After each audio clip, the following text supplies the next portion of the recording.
بسم اللہ الرحمن الرحیم۔ السلام علیکم ناظرین گرامی، نبی کریم صلی اللہ علیہ وآلہ وسلم بنی نوع انسان کے لیے اللہ کے آخری نبی ہیں، اور آپ پر نازل ہونے والی کتاب قرآن مجید فرقان حمید اللہ تعالیٰ کی آخری کتاب ہے۔ لہٰذا رسول کریم صلی اللہ علیہ وآلہ وسلم کی پاکیزہ زندگی امت مسلمہ کے لیے تا قیامت واجب الاتباع، رشد و ہدایت کا ابدی سرچشمہ ہے اور ذریعہ نجات ہے، اور خاص کر یہ الفاظ کہ یقیناً رسول کی زندگی تمہارے لیے بہترین نمونہ ہے۔ لہٰذا رحمت للعالمین صلی اللہ علیہ وآلہ وسلم کی سیرت کا مطالعہ ہر مسلمان کی زندگی کا لازمی حصہ ہے۔ اس ویڈیو سیریز میں ہم آپ کے ساتھ رسول کریم صلی اللہ علیہ وآلہ وسلم کی زندگی کے تمام پہلو اور واقعات ترتیب وار شیئر کریں گے۔ ناظرین، سیرت نبوی کو مکمل طور پر بیان کرنا اس وقت تک ممکن نہیں جب تک اسلام سے پہلے اور بعد کے حالات کا تقابل نہ کیا جائے۔ اس لیے ہم سیرت النبی صلی اللہ علیہ وآلہ وسلم سے پہلے عرب کی کیفیت بیان کریں گے۔ ناظرین، عرب کے لغوی معنی صحرا اور بیاب و گیاز زمین کے ہیں۔ عہد قدیم سے یہ لفظ جزیرہ نما عرب اور اس میں بسنے والی قوموں پر بولا گیا ہے۔ عرب کے مغرب میں بحیرہ احمر اور جزیرہ نما سینا ہے۔ مشرق میں خلیج عرب اور جنوبی عراق کا ایک بڑا حصہ ہے۔ جنوب میں بحر عرب ہے جو در حقیقت بحر ہند کا پھیلاؤ ہے۔ شمال میں ملک شام اور کسی قدر عراق ہے۔ ان میں سے بعض سرحدوں کے بارے میں اختلافات بھی ہیں، لیکن اس کا کل رقبہ 10 لاکھ سے 13 لاکھ مربع میل تک بیان کیا جاتا ہے۔ نسلی اعتبار سے مورخین نے عرب اقوام کی 3 قسمیں قرار دی ہیں۔ نمبر 1، عرب واحدہ، یعنی وہ قدیم عرب قبائل اور قومیں جو بالکل ناپید ہو گئیں اور ان کے متعلق ضروری معلومات بھی دستیاب نہیں، مثلا سمود، جدیس اور امالکہ وغیرہ۔ نمبر 2، عرب عاربہ، یعنی وہ عرب قبائل جو یارب بن یشجب بن قحطان کی نسل سے ہیں، انہیں قاطانی عرب بھی کہا جاتا ہے۔ نمبر 3، عرب مستعربہ، یعنی وہ قبائل جو سیدنا اسماعیل علیہ السلام کی نسل سے ہیں، انہیں عدنانی عرب بھی کہا جاتا ہے۔ مستعربہ عربوں کے جد اعلیٰ سیدنا ابراہیم علیہ السلام عراق کے ایک شہر کے باشندے تھے۔ یہ شہر دریائے فرات کے مغربی ساحل پر کوفہ کے قریب واقع تھا۔ سیدنا ابراہیم علیہ السلام یہاں سے ہجرت کر کے شہر ہاران کی طرف تشریف لے گئے اور وہاں سے پھر فلسطین جا کر اس کو اپنی دعوتی سرگرمیوں کا مرکز بنا لیا، اور دعوت کے لیے یہیں سے اندرون و بیرون ملک آتے جاتے رہتے تھے۔ اللہ تعالیٰ نے سیدہ ہاجرہ کے بطن سے ابراہیم علیہ السلام کو ایک فرزند اسماعیل عطا فرمایا۔ جناب ابراہیم علیہ السلام سیدہ ہاجرہ اور جناب اسماعیل علیہ السلام کو لے کر حجاز کی طرف تشریف لے گئے۔ وہاں انہیں ایک بیاب و گیا وادی میں اتار دیا اور اس جگہ آج بیت اللہ موجود ہے۔ یہ جگہ ٹیلوں سے ابری ہوئی زمین تھی۔ سیلاب آتا تو اس جگہ کو کتر کر دائیں بائیں سے نکل جاتا تھا۔ سیدنا ابراہیم علیہ السلام نے ایک توشہ دان میں کھجوریں اور ایک مشکیزے میں پانی رکھ دیا۔ اس کے بعد واپس فلسطین چلے گئے۔ ادھر چند ہی دن میں کھجوریں اور پانی ختم ہو گیا۔ سخت مشکل پیش آئی، مگر اس مشکل وقت میں اللہ تعالیٰ کے فضل سے زمزم کا چشمہ پھوٹ پڑا اور ان کے لیے خوراک کا سامان بن گیا۔ حضرت اسماعیل علیہ السلام جب جوان ہوئے تو جرہم قبیلے سے عربی سیکھ لی۔ یہ قبیلہ وہاں پانی دے کر آباد ہوا تھا۔ اس قبیلے کے لوگ انہیں پسند کرنے لگے تو ان لوگوں نے اپنے خاندان کی ایک خاتون سے ان کی شادی کر دی۔ اسی دوران میں سیدہ ہاجرہ کا انتقال بھی ہو گیا۔ اللہ تعالیٰ نے حضرت اسماعیل علیہ السلام کو 12 بیٹے عطا فرمائے۔ ان 12 بیٹوں سے 12 قبیلے وجود میں آئے اور سب نے مکہ میں ہی رہائش اختیار کی۔ ان کے حالات زمانے کی گرد میں دب کر رہ گئے۔ صرف نابد اور کیدار کی اولاد گمنامی سے محفوظ رہیں۔ کیدار بن اسماعیل علیہ السلام کی نسل مکہ معظمہ میں پھیلتی پھولتی رہی، یہاں تک کہ عدنان اور پھر ان کے بیٹے ماد کا زمانہ آ گیا۔ عدنان نبی کریم صلی اللہ علیہ وآلہ وسلم کے سلسلہ نسب میں 21ویں پشت میں آتے ہیں، اور یوں چلتے چلتے بنو اسد بن حزیمہ اور کنانہ بن حزیمہ کے قبائل وجود میں آئے۔ پھر کنانہ سے قریش کا قبیلہ وجود میں آیا۔ یہ قبیلہ فخر بن مالک نظر بن کنانہ کی اولاد ہے۔ پھر قریش بھی مختلف شاخوں میں تقسیم ہوئے، جن سے 4 ذیلی قبیلے وجود میں آئے، یعنی عبد الشمس، نوفل، مطلب اور ہاشم۔ انہی ہاشم کی نسل سے اللہ تعالیٰ نے ہمارے نبی کریم صلی اللہ علیہ وآلہ وسلم کا انتخاب فرمایا۔ حضرت ابن عباس رضی اللہ تعالیٰ عنہ کا بیان ہے کہ رسول کریم صلی اللہ علیہ وآلہ وسلم نے ارشاد فرمایا کہ اللہ تعالیٰ نے مخلوق پیدا فرمائی تو مجھے سب سے اچھے گروہ کے اندر رکھا، پھر قبائل چنے تو مجھے سب سے اچھے قبیلے کے اندر پیدا کیا، پھر گھرانوں کو چنا تو مجھے سب سے اچھے گھرانے میں بنایا، لہٰذا میں اپنی ذات کے اعتبار سے بھی سب سے اچھا ہوں اور اپنے گھرانے کے اعتبار سے بھی سب سے بہتر ہوں۔ ناظرین، جس وقت جزیرۃ العرب پر اسلام کا سورج طلوع ہوا تو وہاں دو قسم کے حکمران تھے، ایک تاج پوش بادشاہ جو حقیقت میں مکمل طور پر آزاد اور خود مختار نہیں تھے، اور دوسرے قبائلی سردار جنہیں اختیارات کے لحاظ سے وہی حیثیت حاصل تھی جو تاج پوش بادشاہوں کی تھی، لیکن ان کی اکثریت کو ایک مزید امتیاز یہ حاصل تھا کہ وہ مکمل طور پر آزاد اور خود مختار تھے۔ مکہ کی سربراہی ایک مدت تک بنو جرہم کے ہاتھ میں رہی، ان کی حکمرانی قریباً 2000 برس تک رہی۔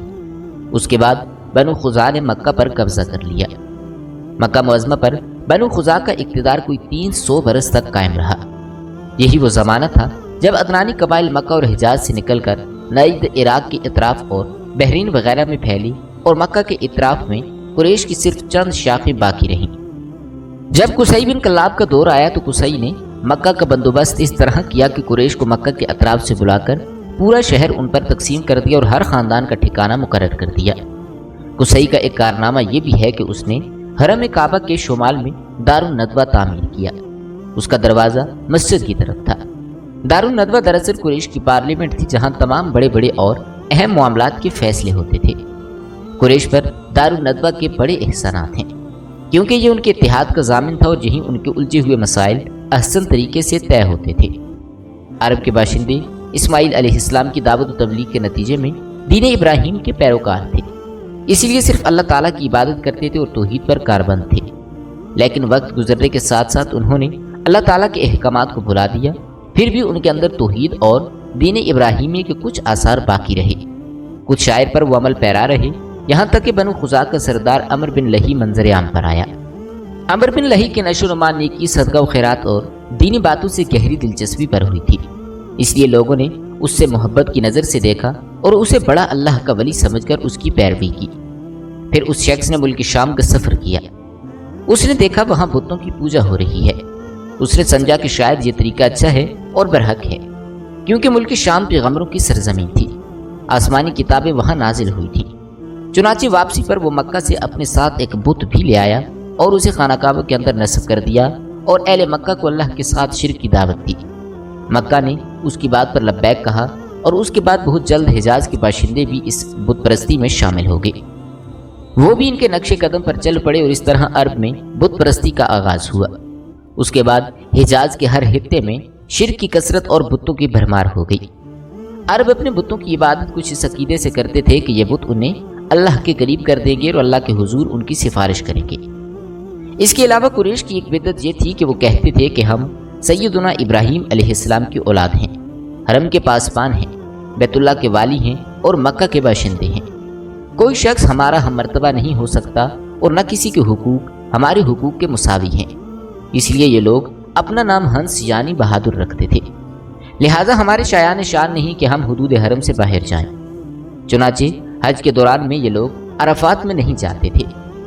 انہوں نے بیرون حرم کے باشندوں کو یہ حکم دے رکھا تھا کہ وہ حرم میں آنے کے بعد پہلا طواف ہنس سے حاصل کیے ہوئے کپڑوں میں ہی کریں گے، چنانچہ ان کا کپڑا اگر دستیاب نہ ہوتا تو مرد ننگے طواف کرتے اور عورتیں اپنے سارے کپڑے اتار کر صرف ایک ساتھ کھلا کپڑا پہن لیتی اور اسی میں طواف کرتی تھیں۔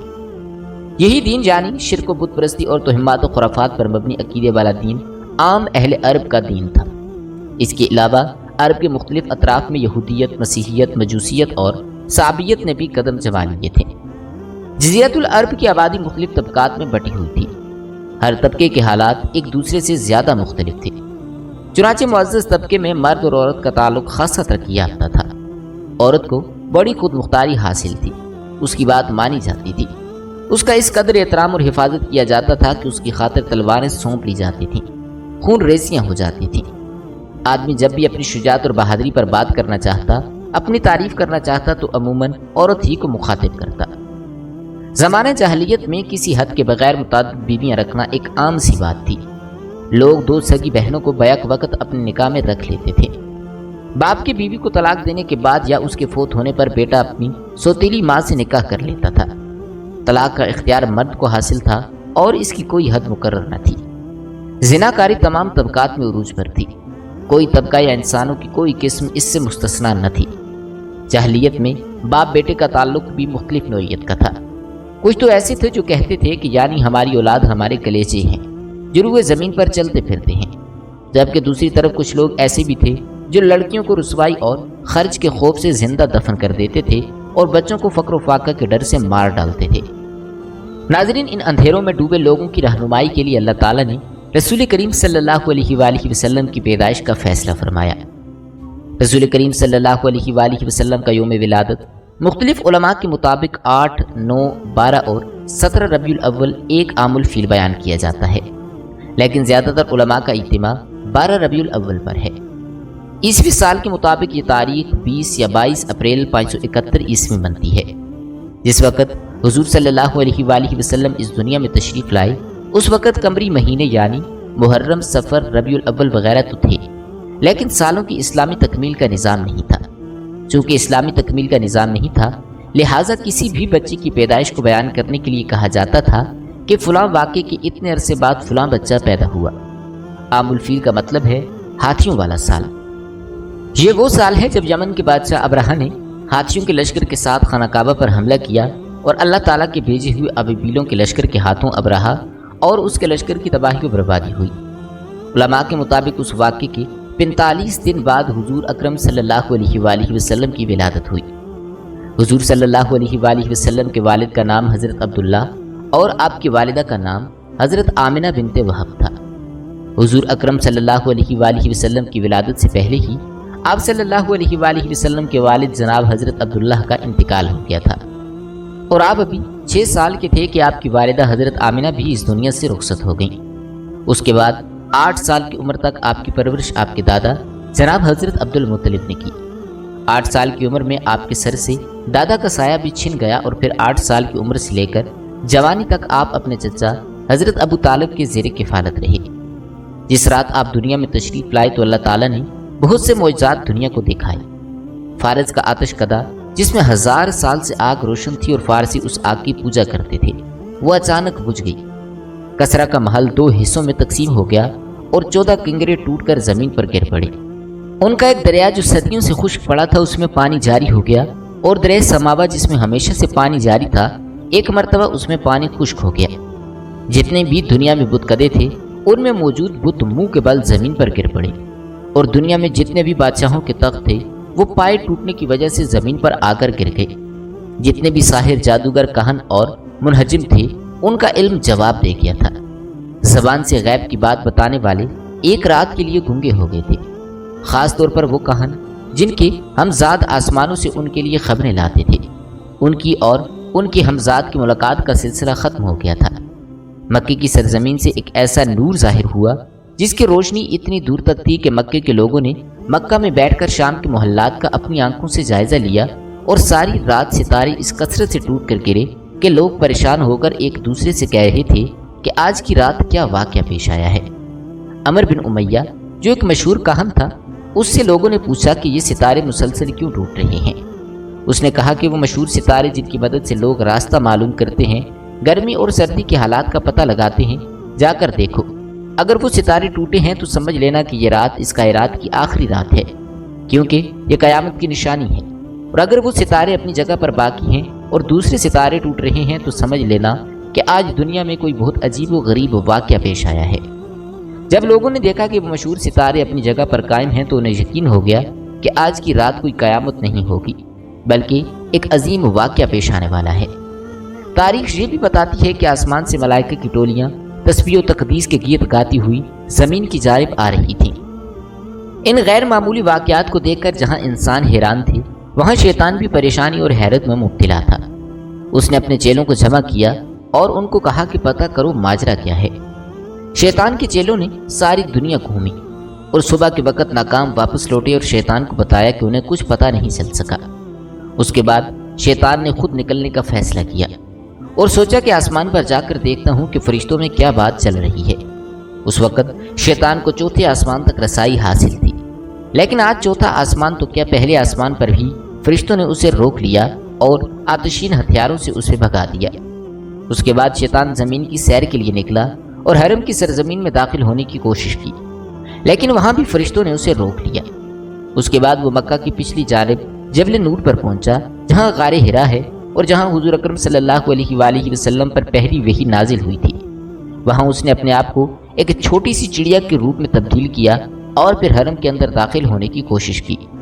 اس مرتبہ حضرت جبرائیل علیہ السلام نے اسے پہچان لیا اور وہاں سے بھگا دیا۔ شیطان نے حضرت جبرائیل علیہ السلام سے پوچھا کہ جبرائیل، آج کون سا ایسا واقعہ پیش آیا ہے کہ مجھے آسمانوں پر جانے سے بھی روک دیا گیا ہے اور اب ایک چڑیا کے روپ میں بھی حرم میں داخل نہیں ہونے دیا گیا؟ حضرت جبرائیل علیہ السلام نے فرمایا کہ آج انتہائی مقدس رات ہے، آج سرکار انبیاء حضور صلی اللہ علیہ وآلہ وسلم کی ولادت کی رات ہے، ان کی ولادت ہونے والی ہے، اس لیے تجھے اس مقام پر داخلے سے روک دیا گیا ہے۔ شیطان نے حضرت جبرائیل علیہ السلام سے پوچھا کہ جبرائیل، یہ تو بتا دو کہ اس پیدا ہونے والے بچے پر میرا کوئی بس چلے گا یا نہیں، میں انہیں بہکا سکوں گا یا نہیں؟ حضرت جبرائیل علیہ السلام نے کہا کہ اس نور پر تمہارا کوئی بس نہیں چلے گا۔ پھر شیطان نے پوچھا کہ جبرائیل، کیا ان کا کلمہ پڑھنے والے میرے بہکاوے میں آ جائیں گے کہ نہیں؟ حضرت جبرائیل علیہ السلام نے کہا کہ شیطان، رسول تو رسول، ان کے کلمہ پڑھنے والے بھی تمہارے بس میں نہیں ہوں گے جب تک ان کے دل میں اس دنیا کی محبت پیدا نہ ہو جائے۔ جب دنیا کی محبت پیدا ہوگی تو شیطان اس کو اپنا غلام بنا لے گا۔ حضور اکرم صلی اللہ علیہ وآلہ وسلم کی والدہ جناب حضرت آمنہ ہیں۔ دوران حمل وہ کہتی ہیں کہ مجھے کوئی تکلیف یا درد محسوس نہیں ہوئی اور نہ کبھی کوئی ایسا احساس ہوا جو پہلے بچے کی ولادت کے وقت عرب کی عام عورتیں بیان کرتی تھیں۔ آپ فرماتی ہیں کہ میں اور فاطمہ بنت اسد کمرے میں بیٹھی تھیں کہ اچانک کمرے کی روشنی میں اضافہ ہونے لگا اور ایسا لگا کہ یہ کمرہ آنکھوں سے پوشیدہ ہوتا جا رہا ہے۔ جناب فاطمہ بنت اسد یہ منظر دیکھ کر گھبرا گئیں، اپنی جگہ سے اٹھیں اور گھر کے مردوں کو جا کر بتانے لگیں۔ آپ نے حضرت ابو طالب کو آواز دی اور جو دیکھا تھا وہ بیان کیا۔ حضرت ابو طالب نے فاطمہ سے کہا کہ گھبراؤ نہیں، یہ سارا منظر اس نور کی وجہ سے ہے جو اس دنیا میں تشریف لانے والا ہے۔ حضرت آمنہ کہتی ہیں کہ ادھر حضرت فاطمہ بنت اسد باہر نکلی، ادھر ایک سفید پرندہ نظر آنے لگا۔ عجیب بات یہ ہے کہ مکان کی چھت بھی غائب ہو گئی اور ہر طرف قدر نور ہے کہ جس نے میرے ارد گرد کی تمام چیزوں کو پوشیدہ کر دیا ہے اور اب میں گویا ساتویں آسمان تک کا مشاہدہ کر رہی ہوں۔ جناب آمنہ کہتی ہیں کہ اس وقت ایک سفید پرندہ آیا، اس نے اپنے جسم کو میری پیشانی سے مس کیا۔ جیسے ہی اس نے اپنا جسم میری پیشانی کے ساتھ مس کیا، میرے گرد جتنا نور تھا وہ سمٹ کر میری پیشانی میں جمع ہو گیا۔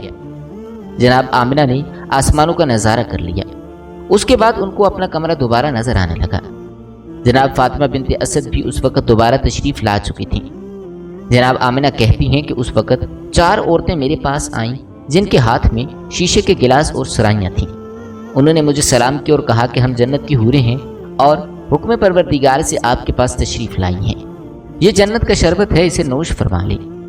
حضرت آمنہ نے جب وہ شربت پیا تو وہ دنیا سے غافل ہو گئیں اور جیسے ہی ہوش میں آئیں تو کیا دیکھتی ہیں کہ ان کا بچہ ان کے پاس اس انداز میں سجدے کی حالت میں ہے کہ اس کا بایاں ہاتھ زمین پر ہے اور دایاں ہاتھ آسمان کی طرف بلند ہے، اس کی پیشانی خانہ خدا کی جانب ہے، اور جیسے ہی وہ سجدہ سے اٹھا تو اس کی پیشانی سے ایسا نور ظاہر ہوا کہ میں نے اور میری بہن فاطمہ نے اسی نور کی روشنی میں ایک طرف یمن کے سرخ محل دیکھے تو دوسری طرف بصرہ اور شام کے علاقے کو دیکھا اور تیسری جانب ایران کے محلات ہماری آنکھوں کے سامنے آ گئے۔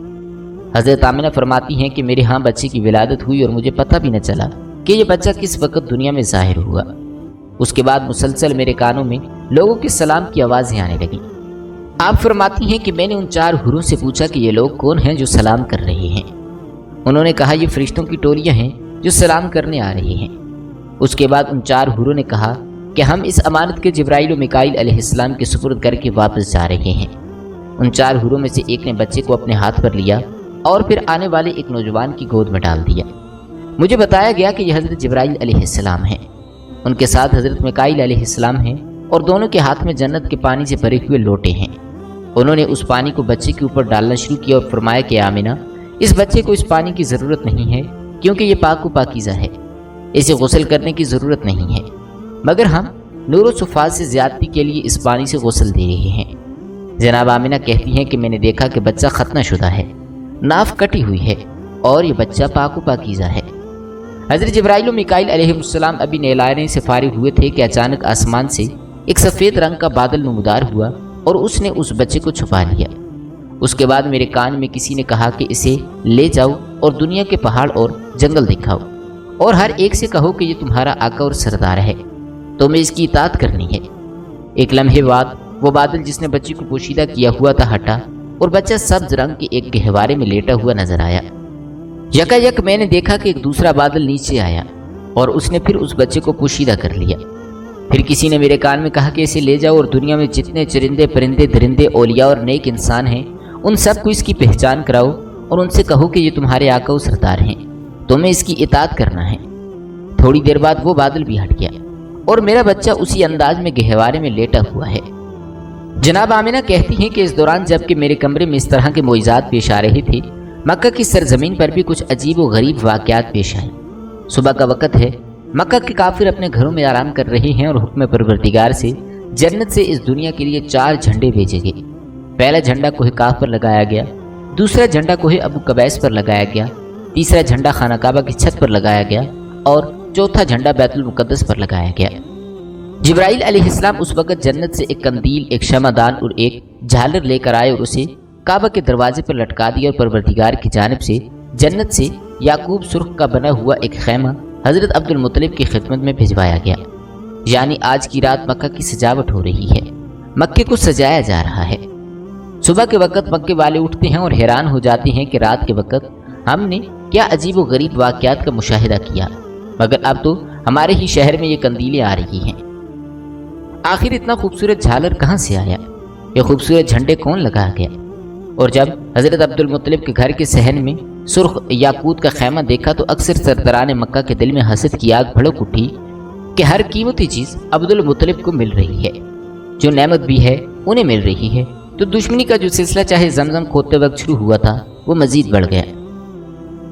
غرض یہ کہ جب یہ رات ختم ہوئی اور رسول خدا کی ولادت ہو چکی تھی تو سارا مکہ جگمگا رہا تھا اور حضرت عبد المطلب اپنے مکان میں یہ انتظار کر رہے ہیں کہ میری بہو آمنہ کی طرف سے مجھے کیا پیغام ملتا ہے۔ دوسری طرف سارا مکہ کعبہ کے باہر جمع ہے۔ ایک یہودی عالم خانہ خدا کے باہر بے چینی اور بے قراری کے عالم میں ٹہل رہا ہے، ایک ایک سے سوال کر رہا ہے کہ کیا کل تمہارے ہاں تو کسی بچے کی ولادت نہیں ہوئی؟ سب لوگ اسے پاگل سمجھ رہے ہیں کہ اس سوال کا آخر مقصد کیا ہے۔ اس نے کہا کہ میرا علم گواہی دے رہا ہے کہ کل مکے میں کوئی بچہ پیدا ہوا ہے، تو بس بنی اسرائیل سے پیغمبری ختم ہو گئی ہے۔ یہودیوں کے لیے ہمیشہ ہمیشہ کی ذلت ان کا مقدر بن چکی ہے۔ مجھے پریشانی اس بات کی ہے کہ وہ بے چینی سے ٹہل رہا ہے کہ میرا قبیلہ ہمیشہ ہمیشہ کے لیے ذلیل ہونے والا ہے، پیغمبری ہم میں سے ختم ہونے والی ہے۔ بار بار آتا ہے اور ہر ایک سے سوال کرتا ہے کہ خدا کے لیے مجھے بتا دو کہ کل تم میں سے کسی کے ہاں بچے کی پیدائش تو نہیں ہوئی؟ اسے ہر ایک نہ میں جواب دیتا۔ آخر میں گھبرا کر کہتا ہے کہ کوئی یہاں آنے سے باقی تو نہیں بچا۔ لوگوں نے کہا انتظار کرو، ابھی سردار مکہ آنے والے ہیں، جب وہ آئے تو ان سے سوال کرنا، باقی سب تو یہاں پہنچ چکے ہیں۔ یہودی عالم کو پتہ چلا کہ حضرت عبد المطلب کے ہاں پوتے کی پیدائش ہوئی ہے تو بے چین ہو کر حضرت عبد المطلب کو کہتا ہے کہ ایک مرتبہ میں اس بچے کی زیارت کرنا چاہتا ہوں تاکہ جس مقصد کے تحت میں اپنے وطن کو چھوڑ کر اتنے مہینوں سے مکہ میں مقیم ہوں وہ پورا ہو جائے اور مجھے پتہ چل جائے کہ واقعی ہی میں یہ بچہ وہی ہے۔ جناب حضرت عبد المطلب نے اس عالم کی بے چینی کو دیکھتے ہوئے پیغمبر اسلام کو ایک گہوارے میں لے آتے ہیں۔ یہودی عالم کی نگاہ اس بچے پر پڑی، بے اختیار چیر ماری کہ یہی وہ بچہ ہے کہ جس کے بعد بنی اسرائیل کی بادشاہت ختم ہو گئی، بنی اسرائیل سے نبوت ختم ہو گئی۔ یہی وہ بچہ ہے جو ساری دنیا کا حکمران بنے گا اور اس کی وجہ سے عرب اپنی سرزمین سے نکل کر ساری دنیا میں پھیلیں گے۔ ناظرین گرامی، یہ تو تھی نبی کریم صلی اللہ علیہ وآلہ وسلم کی پیدائش کے حوالے سے مکمل تفصیل۔ انشاءاللہ اگلی ویڈیو میں ہم آپ صلی اللہ علیہ وآلہ وسلم کے بی بی حلیمہ سعدیہ کے گھر اور وہاں پر پیش آنے والے حالات اور معجزات کے بارے میں آپ کو بتائیں گے۔ امید کرتے ہیں کہ آپ کو ہماری آج کی یہ ویڈیو ضرور پسند آئی ہوگی۔ اسی طرح کی مزید ویڈیوز دیکھنے کے لیے ہمارے چینل کو سبسکرائب کریں۔ بہت جلد ایک نئی ویڈیو کے ساتھ ملتے ہیں، اپنا خیال رکھیے گا۔ اللہ تعالیٰ آپ کا حامی و ناصر ہو۔